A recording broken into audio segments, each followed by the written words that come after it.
प्रेम सरोवर प्रेम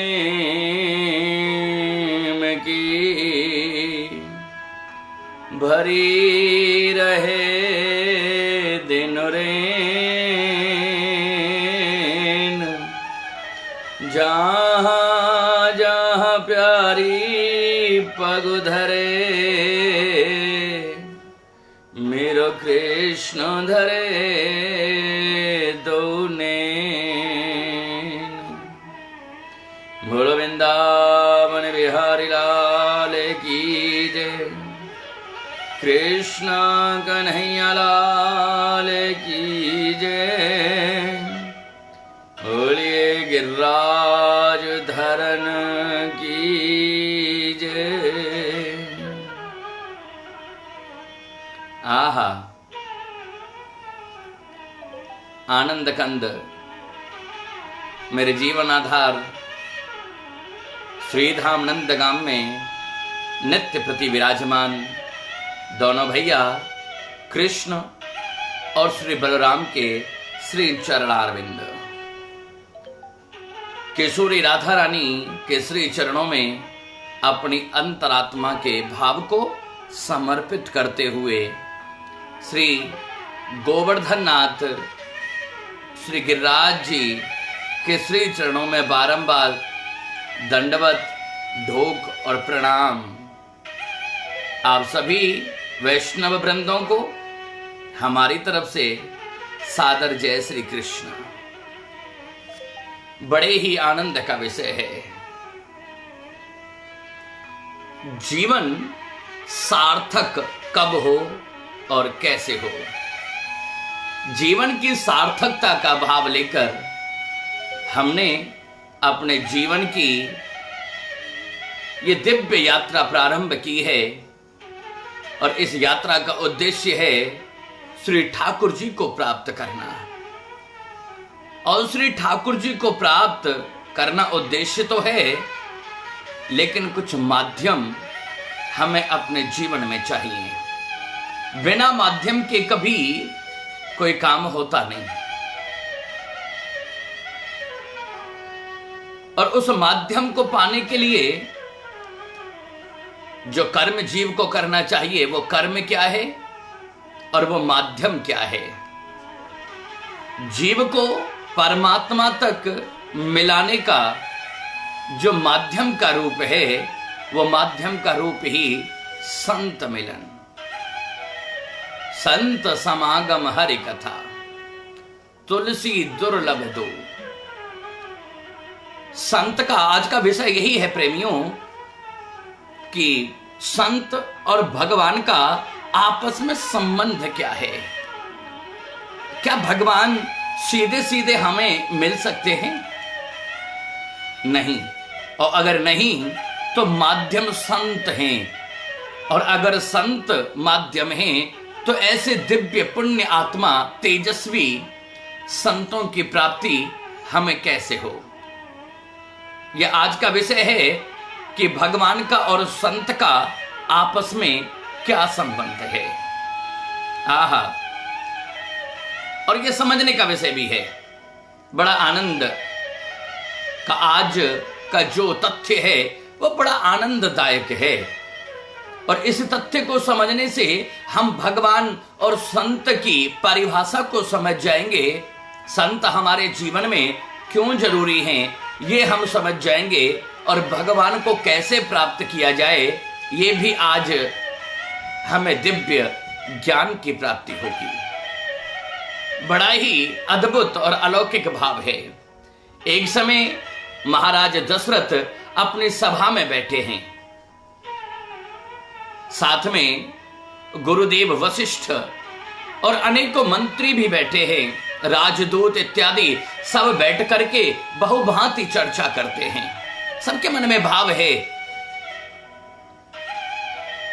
और सभी विचार करते हैं कि हे महाराज दशरथ, आपके राज्य में संपूर्ण प्रजा आज आनंद में है, आज सुख में है। किसी के जीवन में किसी वस्तु का अभाव नहीं है। सबके खेत खलियान हैं, सबके परिवार में परिवार पूर्ण हैं, परिवार के सदस्यगण ठीक हैं, सबके कमाई के साधन उचित हैं। और इस राज्य में, आपका जो राज्य है, इस राज्य में आपस में सहानुभूति और आपस में प्रेम संबंध भी खूब आपके प्रजा के मध्य में है। और उससे भी बड़ी बात, आपके यहां पर एक दुख था कि संतान नहीं हुई। आपको 3 रानियां हैं, लेकिन अब उन तीनों रानियों के गर्भ से आपको 4 दिव्य पुत्रों की प्राप्ति भी हो गई। अर्थात अब आपके घर में भी पूर्णता है, आपके राज्य में भी पूर्णता है। और जब परिपूर्णता को हम प्राप्त करते हैं तो उस समय हमारे जीवन में शांति प्रवेश कर जाती है। और जब शांति प्रवेश करती है तो सद्भावनाएं जन्म ले लेती हैं। और जब सद्भावनाएं जन्म लेती हैं तो मानव जीवन को प्राप्त करने की जो सार्थकता है, उस सार्थकता का बोध जीव प्रारंभ कर देता है। और जब अपने होने को, अपने सार्थकता को जब जीव समझ लेता है तो वह पूर्ण ब्रह्म परमात्मा की ओर भक्ति मार्ग पर प्रवेश करता है। और यह भक्ति मार्ग ही, सद्गुरुदेव वशिष्ठ जी कहते हैं, राजन, ये दिव्य मार्ग ही, भक्ति मार्ग ही जीव को परमात्मा के श्री चरणों में लीन कर देता है। आपस में बैठ करके बड़ी विस्तार पूर्वक, बड़ी आनंद पूर्वक चर्चा चलती थी कि उसी समय महाराज दशरथ के जो द्वारपाल हैं, वो द्वारपाल हाँफते हुए, भागते हुए, कूदते हुए, भागे भागे आ रहे हैं। जो भी द्वारपाल को देखता है, अरे यह कैसा प्रपंच है? क्या एक पुण्य आत्मा राजा का द्वारपाल ऐसा होता है? राजा के द्वारपाल से पता लग जाता है कि वास्तव में राजा का चरित्र, राजा का स्वभाव और राजा का भाग्य कैसा है। और जब ये चीज, जब ये बात स्वयं महाराज दशरथ देखते हैं कि मेरा राज्यपाल हाँफता हुआ, दौड़ता हुआ, भागता हुआ आ रहा है, देख करके रुष्ट हो गए। ये कैसी असभ्यता है? ये सभ्यता का विषय नहीं है। इस प्रकार भरे दरबार में हम गुरुदेव के सम्मुख बैठे हैं, संपूर्ण मंत्री गण हमारे साथ बैठे हैं, और उस परिस्थिति में द्वारपाल भागता है। आज राजा दशरथ कुपित हुए, लेकिन सैनिक ने आते ही, द्वारपाल ने आते ही राजा को प्रणाम किया, महाराज आपकी सदा ही जय हो। और मेरा यह असभ्यता का प्रदर्शन करने के पीछे एक कारण है। क्या कारण है? कारण यह है कि आज आपके महल के द्वार पर स्वयं गुरु विश्वामित्र पधारे हैं। और गुरु विश्वामित्र कौन है? स्वयं गादी पुत्र, जिन्होंने अनेकों वेद, उपनिषद, पुराण, तर्क, शास्त्र, व्याकरण और कर्मकांड के दिव्य मंत्रों को सिद्ध करके जो सदैव महाराज दशरथ की सीमाओं को हवन करके शुद्धिकरण और तुष्टि करते हैं, ऐसे दिव्य आत्मा जिनके अंदर दिव्य विज्ञान का सिद्धांत भी है, स्वयं विश्वामित्र जी पधारे हैं। अच्छा, कोई बात नहीं, जब ऐसा सुना तो अच्छा ठहरो। और अपने गुरुदेव वशिष्ठ के पास गए, जाकर के चरणों में प्रणाम किया। गुरुदेव ने जब सुना कि गुरु विश्वामित्र पधारे हैं तो स्वयं अपने आसन से खड़े हो गए और उठ करके तुरंत द्वार पर पहुंचे, जहां पर विश्वामित्र जी प्रतीक्षा करते हैं, खड़े हैं। वहां जाकर के चरणों में दंडवत किया और अपने शिष्य दशरथ को भी आज्ञा प्रदान की कि दिव्य पूजन, दिव्य षोडशोपचार पूजा की जाए।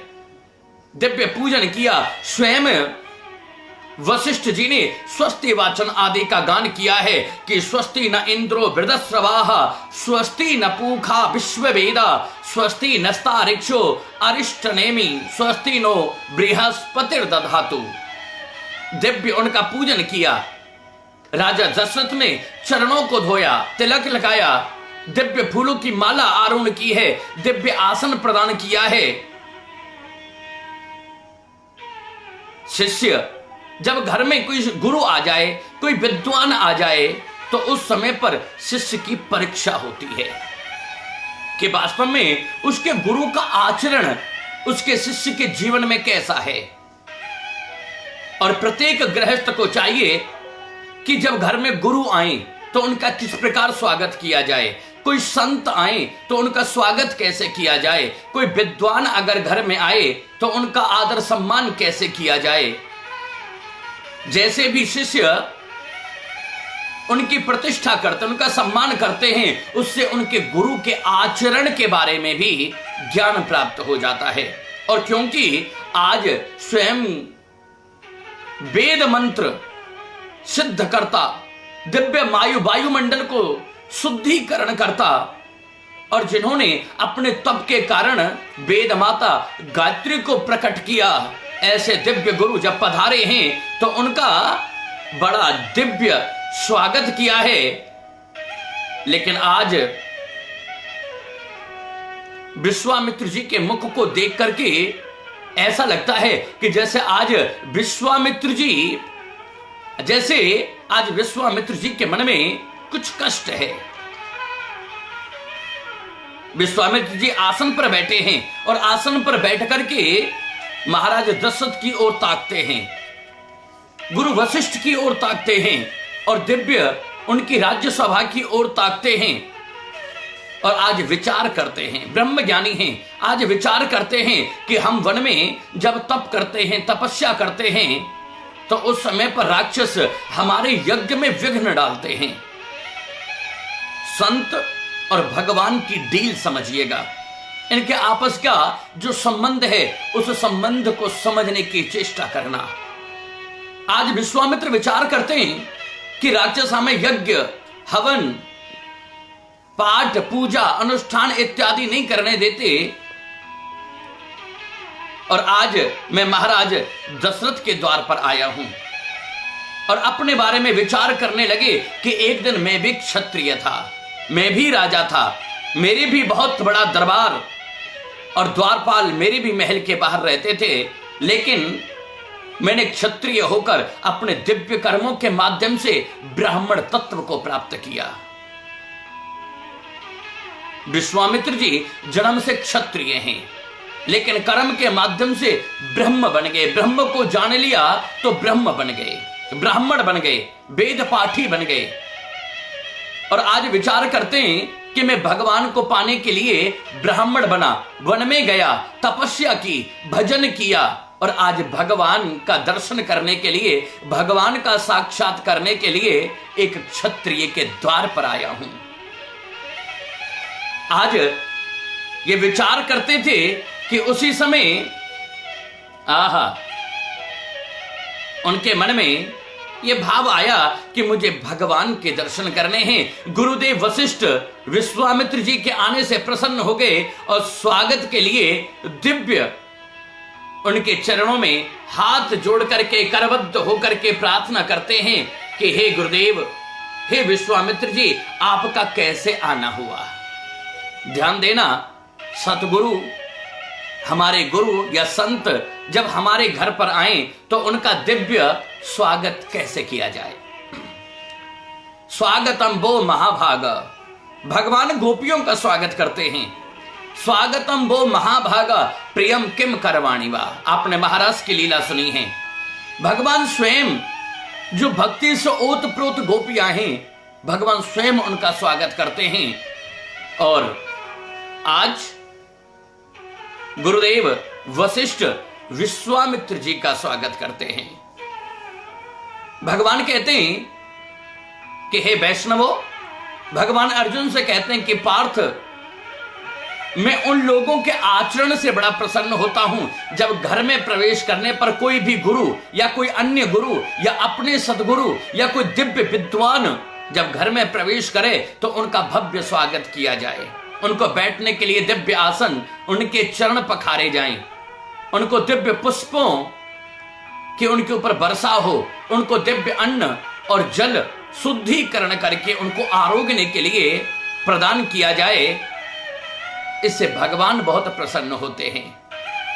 कर सकता हूं, केवल 2 व्यक्तियों का कर सकता। भगवान कहते हैं जो भी जीव मेरी शरणागति होगा मैं उसका उद्धार कर दूंगा, लेकिन दो व्यक्तियों का उद्धार करने में मैं भी सकुचाता हूं। कौन? एक जो अपने गुरु का विद्रोह करता है, जो अपने गुरु का सम्मान नहीं करता, अपने गुरु की निंदा करता है, बुराई करता है, मैं उसे कभी भी अपनी भक्ति और उसे कभी भी मुक्ति और उसे कभी भी अपने निकुंज में स्थान नहीं देता। शास्त्र कहते हैं कि प्रभु रूठे तो ठौर है, पर गुरु रूठे नहीं ठौर। अगर भगवान रूठ जाए तो स्थान है, गुरु जी बचा लेंगे, लेकिन अगर गुरु ही रूठ जाए तो फिर विधाता के पास भी वो सामर्थ्य नहीं कि वह जीव के उद्धार कर दें। और दूसरा वो जो किसी के उपकार को ना माने, जो किसी के उपकार को नहीं मानता, मैं उसे भी अपनी भक्ति, अपने चरणों की दिव्य सेवा कभी भी प्रदान नहीं करता। गुरुदेव वशिष्ठ के कहने पर महाराज दशरथ ने दिव्य स्वागत किया है विश्वामित्र जी का, और स्वागत करने के उपरांत अपने महल के एक कोने में गए और कोने में जाकर के आकाश की तरफ देखा और प्रणाम करने लगे। गुरुदेव वशिष्ठ ने बुलाया, अरे राजन, विश्वामित्र जी यहां हैं, आप प्रणाम उधर करने जाते हो, क्या कारण है? इस कृत्य का क्या मतलब है? बोले कि हे गुरुदेव, ये आप ही के द्वारा प्राप्त दिव्य ज्ञान है, मैंने रात्रि को प्रणाम किया। अरे रात्रि, तूने मेरे ऊपर बड़ी कृपा करी कि प्रभात के रूप में तुमने मुझे गुरुदेव विश्वामित्र के दर्शन करा दिए। आहा, प्रेम से बोलो जय श्री कृष्ण। आपने मुझे रात्रि का धन्यवाद करते हैं महाराज दशरथ कि आपने दिव्य अनुभूति से जैसे ही आप गए और दिन का उजाला हुआ, प्रभात हुआ, तो गुरुदेव विश्वामित्र जी के दर्शन हो गए। ये मेरे लिए बड़े ही भाग्य की बात है। आहा, एक बात आपको बता दें, जब जीवन में संत आते हैं ना, तो फिर एक दिन भगवान जरूर आते हैं। आप भक्तों का कोई भी चरित्र देखें, जिसे गुरु मिले, जिन्होंने गुरु से ब्रह्म संबंध कराया, एक दिन उन्हीं को भगवान के दर्शन हुए। जिन्हें गुरु मिले उन्हें एक दिन भगवान जरूर मिलते हैं, और जिन्हें भगवान मिले उनके ऊपर फिर गुरुओं की और संतों की कृपा अवश्य भावी है। बिना हरि कृपा मिले नहीं संता, बिना हरि की कृपा के संत नहीं मिल सकते, और बिना संत कृपा के कभी भगवान हमारे जीवन में प्रवेश नहीं कर सकते। इसलिए और भी ध्यान देना कि संत समागम हरि कथा तुलसी दुर्लभ दो। इस संसार में अगर कुछ दुर्लभ है तो केवल दो तथ्य, संत समागम, संत की शरणागति में जाकर के उनके मुखारविंद से दिव्य वेदवाणी को, दिव्य ज्ञान को श्रवण करना, संत समागम, संत का संग, और हरि कथा और भगवान की कथा, ये दोनों ही अतिशय दुर्लभ है। और हमारे शास्त्र तो यहां तक भी कहते हैं कि तुलसी वृक्ष न जानिए, गाय न जाने ढोर, गुरु मानुष न जानिए, ये तीनों नंद किशोर। कभी भी तुलसी को केवल वृक्ष मत मानना, तुलसी साक्षात भगवान कृष्ण है। तुलसी को वृक्ष ना जानिए, गाय को कभी ढोर माने पशु मत समझना, पशु समझने की गलती मत कर देना। गाय के अंदर 33 कोट देवी देवताओं का वास है। स्वयं ठाकुर जी हमारे ब्रजमंडल में गौचारण करते हैं, गौ चराते हैं, इसलिए अपना नाम धारण करते हैं गोपाल। तुलसी को वृक्ष मानना दोषयुक्त है, गाय को पशु मानना दोषयुक्त है, और गुरु को मनुष्य मानना दोषयुक्त है। ये तीनों नंद किशोर, ये तीनों ही भगवान का प्रारूप हैं। अब उदाहरण के लिए समझिए संत और भगवान की डील। अगर हमारे जीवन में सच्चे संत आएंगे तो भगवान हमें अवश्य मिलेंगे, और अगर भगवान मिल जाएं तो संत मिलन का आशीर्वाद भगवान से जरूर प्राप्त करना। आप फल लाइए, फल के अंदर बीज है, फल लाएंगे तो बीज मिलेगा, और बीज लाएंगे तो एक दिन फल जरूर मिलेगा। फल क्या है? फल है भगवान, और बीज क्या है? बीज है संत गुरुदेव, और इनकी आपस में डील है संत और भगवान की। संत कहते हैं अगर मुझे कोई वैष्णव मिले तो एक दिन आप उनको दर्शन जरूर देना, और भगवान कहते हैं अगर मैं किसी को मिला तो मिलूंगा आप ही के सानिध्य में, और आप ही के दिव्य ज्ञान से निरंतर जीव मुझे प्राप्त करने का साधन अपने जीवन में धारण कर सकता है। ये एक दिव्य अनुभव, ये हमारा खुद का दिव्य अनुभव है। भगवान की कृपा, भगवान के भजन में मन नहीं लगता, अगर मन लगाना है तो अपने गुरुदेव के चरणों में मन लगाना सीखो। अगर गुरुदेव के चरणों में मन लग गया तो फिर भगवान के भजन में, भगवान की वार्ता में, भगवान के दिव्य लीला में हमें आनंद की प्राप्ति होगी। ऐसा अनुमान है कि आप भी संत और भगवान के संबंध का ये दिव्य अनुभव समझ के अपने जीवन में धारण करेंगे। आप सबके लिए हमारी तरफ से आशीर्वचन, और आप सबको सादर जय श्री कृष्ण।